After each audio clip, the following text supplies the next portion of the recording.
Saw Joshua there raising his belts. You almost get a sense of the relief he feels. I mean, he's spoken about feeling the pressure and the relief of getting that win against someone of the calibre of Povetkin. He's under a lot of pressure, you know. Listen, I'm not on his level, and when I fight, it's massive pressure because I have to win every fight, and that's how he feels. He's at a high level of me at the minute, but every fight he fights, it's a massive pressure. Everyone's counting on him. You're selling out stadiums. You start losing these fights, and then next thing you know, people start slagging you off, and then all your backing and stuff goes. So he's in massive pressure. Yeah, and everyone's talking about the Wilder fight, and you've got someone like Alexander Povetkin, who's your mandatory challenger, who you know is a real tough fight, and everyone's talking of Wilder, and it's difficult because you're trying to stay focused on the fight ahead. And explain to people in mandatory defences, it's a fight you've got to take, otherwise you get stripped. Yeah. So this guy isn't manufactured. This guy isn't bought in, and his record's fattened up to make him look like he can fight. This guy can fight. The governing body says you fight him, otherwise we strip you and make him fight somebody else for your title. So this is a must fight.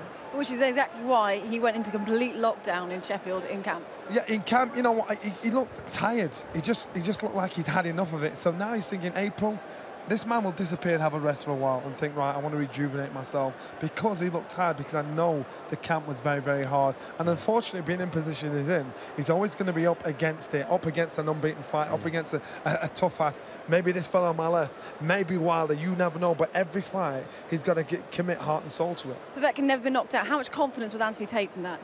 Take a lot, to win in this fashion that he did, it will have done his career a lot of good. It will have done his confidence a lot of good.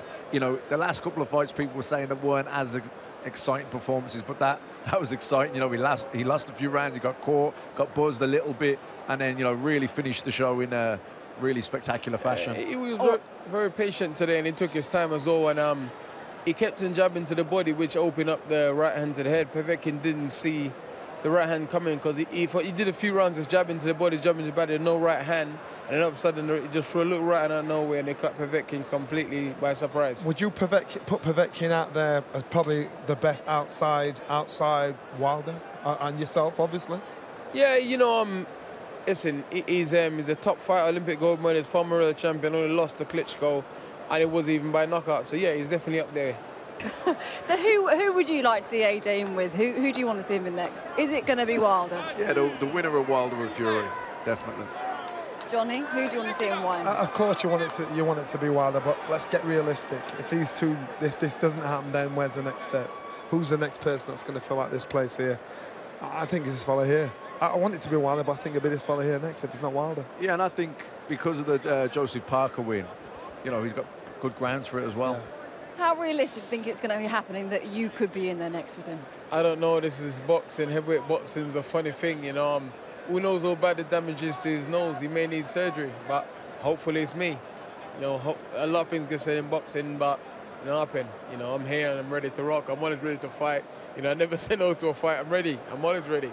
One thing's for sure, though, the AJ phenomenon, it continues, doesn't it? I mean, such a crowd here tonight. What a crest of a wave, what a ride. I think everybody was behind him here because we're having a great time. He's the party, and when he rocks up on a rainy night in September, he fills this place out. Which fighter does that? The Americans must be thinking, how does that happen? How did the Brits find these people? Last time it was Ricky Hatton, Prince Nassim Mohammed, now they've got another one. It Brilliant. Has been an incredible night. We have very much enjoyed ourselves.